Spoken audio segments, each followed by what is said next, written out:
मैं कभी हार जिंदगी में नहीं मानी।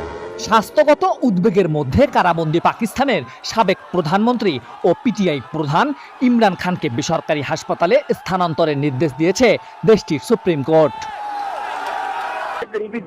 মঙ্গলবার 18 আগস্ট 3 বিচারপতির বেঞ্চ এই আদেশ দেন। 2023 সালের আগস্ট থেকে রাওয়ালপিন্ডির কারাগারে বন্দী 73 বছর বয়সী ইমরান খানের চিকিৎসা নিয়ে তার পরিবার ও দলের দীর্ঘদিনের দাবির পর এই নির্দেশ এলো।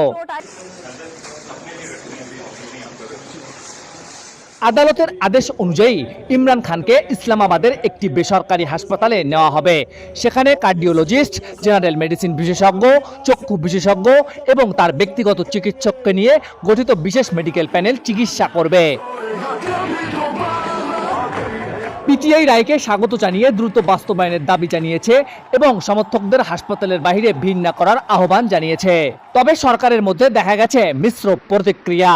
এক মন্ত্রীর রায় বাস্তবায়নের কথা বললেও আরেকজন সরকারি হাসপাতালে চিকিৎসার জন্য রায় সংশোধনের আবেদন করার কথা জানিয়েছেন। ইমরানের আইনজীবীদের দাবি, কারাগারে তার দৃষ্টিশক্তি মারাত্মকভাবে ক্ষতিগ্রস্ত হয়েছে। বাবার চিকিৎসা নিয়ে উদ্বেগ প্রকাশ করেছেন যুক্তরাজ্যে থাকা তার দুই ছেলেও। कश्मीरियों की जद्दोजहद आज़ादी के लिए पाकिस्तान के ठोस और गैर मुतज़लज़ल अज़्म का इयादा।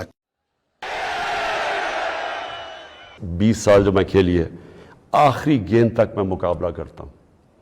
मैं कभी हार जिंदगी में नहीं मानी। Shamsur Rahman, news desk, Bangla post.